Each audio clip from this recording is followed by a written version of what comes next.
Long before he wore iron, Robert Downey Jr. was built from chaos and talent in equal measure. Born in 1965 to Robert Downey Sr., an avant-garde filmmaker, and Elsie Ford, an actress, he didn't grow up in a home, he grew up on a movie set. His lullabies were camera shutters, his playgrounds were editing rooms. By 5, he was on screen. By 7, he knew that acting could make people love you for a moment. His father handed him scripts, ideas, and, too early, vices. Drugs were just part of the wallpaper in 1970s New York. Robert once said, when that's normal around you, you learn to mistake numbness for peace. He spent his childhood bouncing between creativity and confusion, learning lines between crises. When he was 10, his parents split. He followed his father to California, a sun-drenched circus where addiction wore sunglasses and ambition smelled like cocaine. He fit right in. At 20, he was the promise of a generation. Charismatic, sharp, unpredictable, a kid who could steal a scene without blinking. Directors called him a natural. He called himself a mess with good lighting.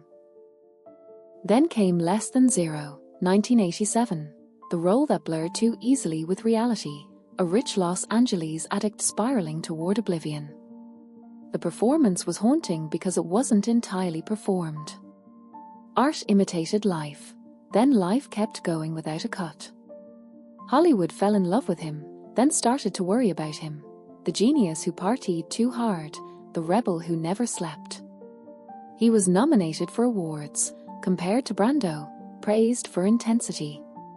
But intensity doesn't pay rehab bills. By 30, he had everything he'd once dreamed of: fame, fortune, respect, and a hole inside big enough to swallow it all. He called it the hum, the background noise of his mind that never shut off. Cocaine quieted it. So did heroin. So did the applause, for a few hours at a time. But addiction doesn't negotiate, it collects. First it took his focus, then his friends, then his freedom. The arrests began like drumbeats.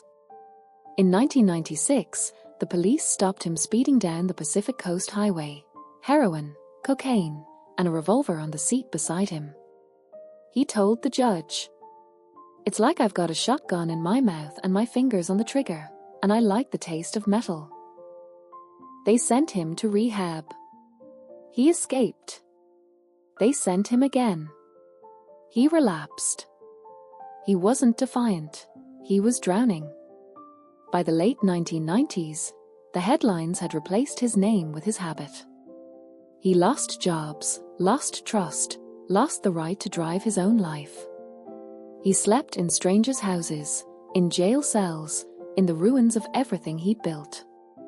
Hollywood shut its doors. Producers called him uninsurable. Friends stopped answering calls that always came at 3 a.m. When he looked in the mirror, he didn't see a movie star. He saw a cautionary tale. And even that reflection was starting to fade. In 2001, after another arrest, another mugshot, another courtroom speech, a judge finally said enough. He was sentenced to state prison. For the first time, there were no cameras. No lines. No applause. Just a man and the sound of his own breath in the dark. And that's where the rebuilding began, not with victory, but with silence. They say rock bottom isn't a place, it's a mirror that finally stops lying. For Robert Downey Jr., that mirror hung in a 6x8 cell in Corcoran State Prison.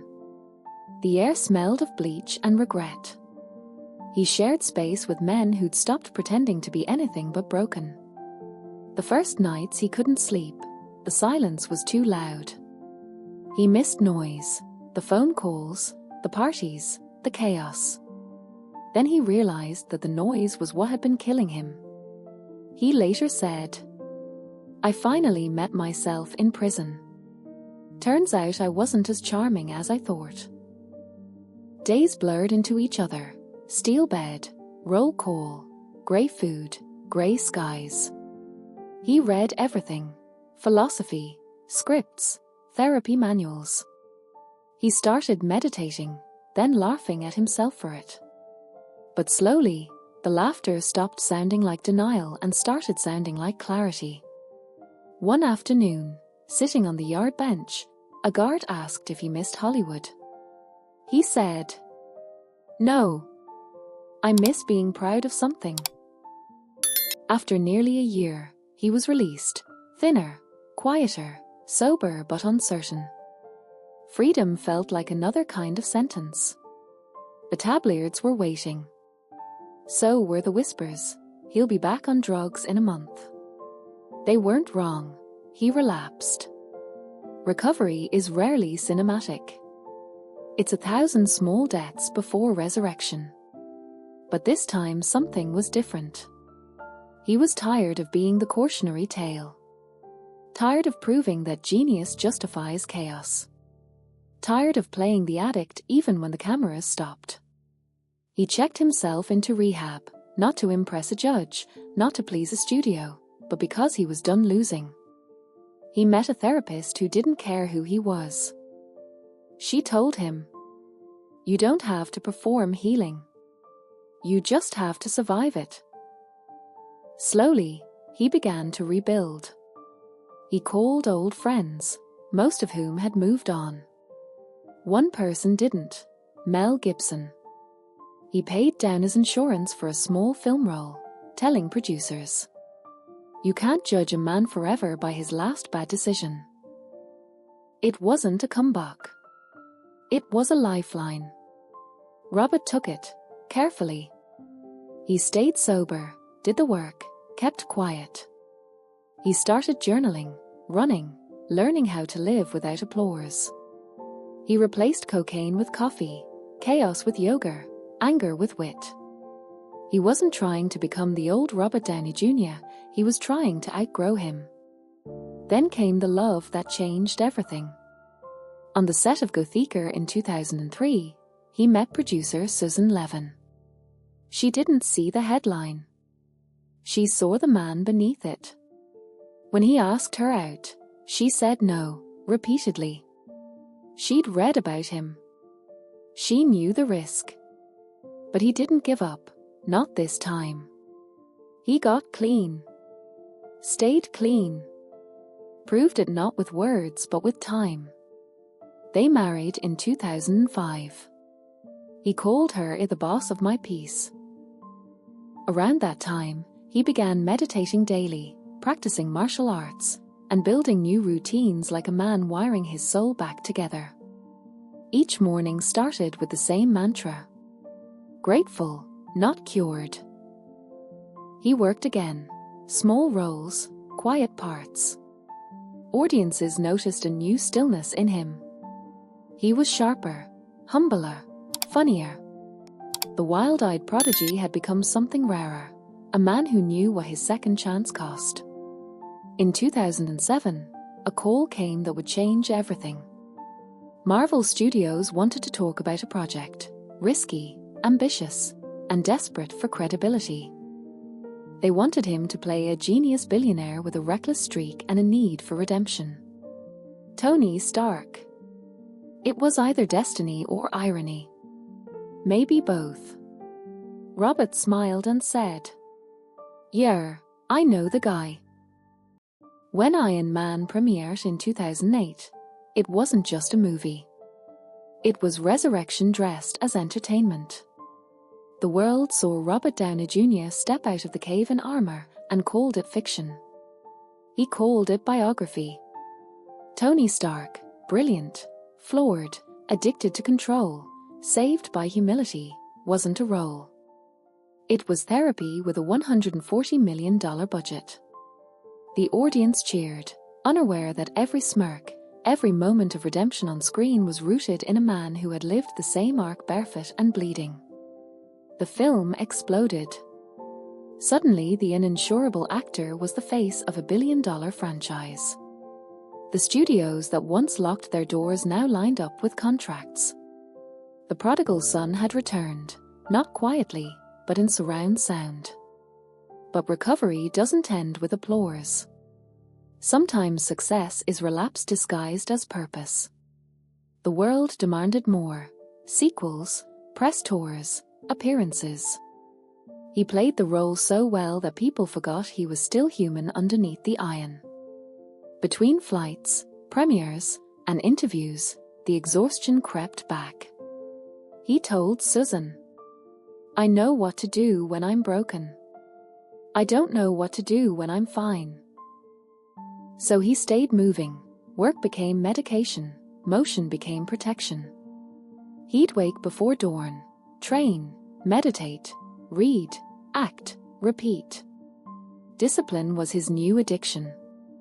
And for a while, it worked. The next decade turned him into a modern myth. Sherlock Holmes, The Avengers, Endgame. Everywhere he went, people shouted at Tony. He smiled, waved, and quietly wondered if anyone remembered his name without the suit. He told a journalist, "I spent 10 years trying not to be a junkie. Now I'm trying not to be a brand." The money was astronomical. The fame was total. He could have retired on top, but there's a peculiar loneliness in being loved by millions who don't know you. When the cameras stopped, he felt the same old echo, that hum he thought prison had killed. He wasn't using, but he was restless. He'd built a life so rigidly balanced on control that one crack could send the whole thing spinning. Then his father died in 2021. The grief hit harder than expected. He'd forgiven the man years earlier but never learned how to say it in person. Now he couldn't. He told friends he felt haunted by unfinished sentences. It wasn't relapse, but it was reckoning. The grief reminded him how fragile his peace really was. He turned back to art, painting, poetry, silence. He reduced his schedule, choosing projects that fed the soul rather than the headlines. He walked away from the Marvel Universe after Endgame not because he was tired of Tony Stark, but because he'd finally learned how to take the suit off. When asked what he'd miss most, he said, "The wait. It reminded me I was alive." He began producing films for smaller voices, documentaries about justice, environment, recovery. His production company's motto was simple: no explosions. Just truth. At 55, he said something few actors ever do. "I don't need to be the lead anymore. I just want to leave the set better than I found it." It wasn't modesty. It was evolution. Still, there were days when the shadows circled back, the noise of expectation, the perfectionism, the whisper that peace can't last. He handled it differently now. Instead of a bottle, he called Susan. Instead of running, he sat still. Once, when a reporter asked what he was most afraid of, he smiled and said, "Honestly, getting everything I ever wanted again. Because then I'd have to remember why it didn't make me happy the first time." Fame rarely forgives withdrawal. When Robert Downey Jr. stepped away from the Marvel machine, the world applauded, then immediately asked, "What's next?" He didn't know. For the first time since his release from prison, there was no calendar full of filming dates, no studio chasing him, no version of himself to hide behind. The stillness that once saved him now frightened him. He told a friend, "The quiet is beautiful, until it starts asking questions." He filled it with small things. Cooking. Reading to his children. Building furniture in his workshop, badly but proudly. He learned to feed chickens at dawn, to let the phone ring unanswered, to breathe before responding. Peace was work. But even peace has side effects. Some nights he'd wake at 3 a.m., heart pounding, dreaming he was late to a set that didn't exist. Addiction leaves muscle memory, so does fame. He started writing again, pages of notes about the strange weight of happiness. One line read, "Sobriety teaches you how to stay. Fame teaches you how to leave. The trick is learning how to do both." He took roles only when they frightened him. Not in the old, reckless way, but in the honest one. A grieving father. A quiet mentor. No masks, no CGI. Critics called it maturity. He called it finally catching up to my face. He refused to play the wise old hero for hire. When asked why, he said, "Because I already did the redemption arc. Now I'm interested in what comes after the credits." Susan kept him anchored. Their mornings were ordinary. Coffee, headlines, dogs. She teased him when he quoted philosophy, reminded him to take out the trash. He said marriage was the only franchise worth renewing. He meant it. Together they started projects that had nothing to do with fame: environmental ventures, prison education programs, art residences. He funded rehab scholarships quietly, under other people's names. He told a journalist, "If you want to stay free, you've got to keep giving freedom away." In 2023, he stood on stage at a small recovery gala in Los Angeles. No cameras, no tuxedo, just a man in a black shirt holding a coffee cup. He looked at the audience of trembling hands and hopeful eyes and said, "People call it a comeback. It's not. It's the first act I didn't rehearse." The applause was soft, but it filled the room. He smiled, not the movie star grin, but the quiet kind that reaches the eyes and stops there. At home that night, he sat on the porch, watching the sky bruise into twilight. He thought about his father, about the cell, about Tony Stark's cave.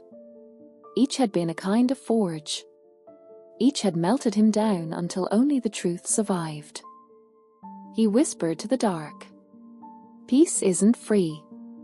You pay for it every day you choose it." And then he laughed, a low, tired, grateful laugh.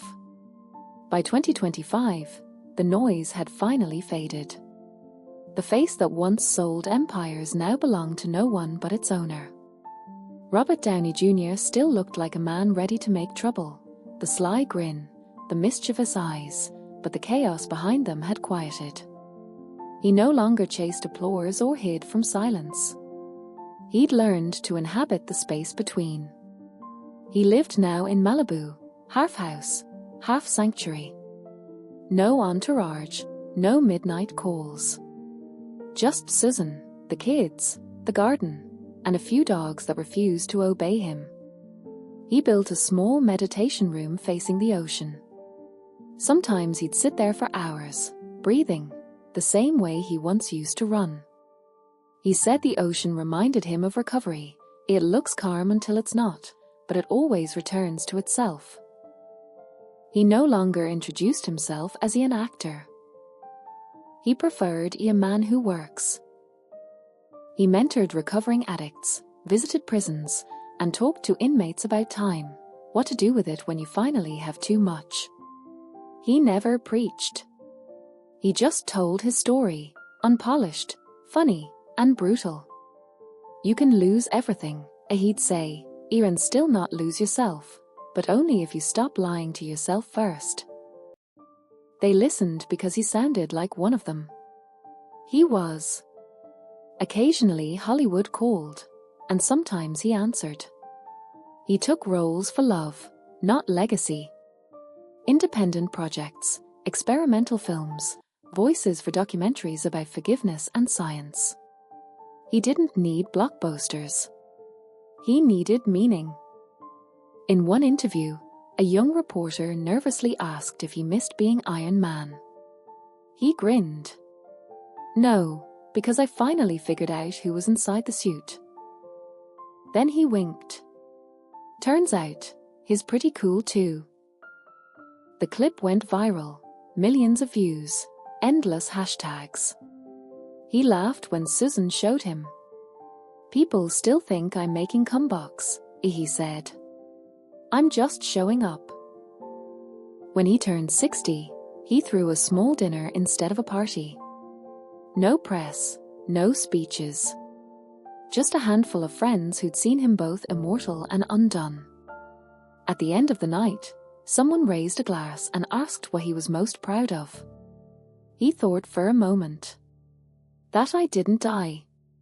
And that I learned how to live without a script." They toasted. The room was quiet for a beat, then laughter, warm and free. He still writes every day. Pages of notes, mantras, reminders. One journal entry reads, "You don't graduate from recovery. You practice it like breathing." Another, "Forgiveness isn't forgetting. It's remembering without bleeding." Sometimes he publishes them. Sometimes he burns them. It doesn't matter. The act itself is the ritual. He says he's not interested in legacy. Legacy's just ego wearing a halo, he jokes. But he has one anyway. Not the box office numbers, not the armor, not the fame. His real legacy lives in the hundreds of people he's helped quietly, the artists he's financed, the addicts he's sponsored, the families he's shown that broken doesn't mean finished. When asked what advice he'd give the next generation, he said, "Don't wait for the crash to meet yourself. The real work starts before the fall."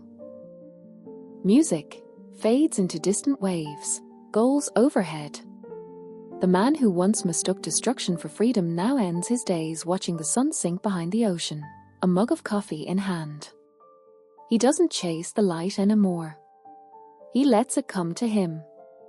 And if you listen closely, past the tide, past the silence, you can almost hear him exhale, softly, content. Still here. Still human. Still staying.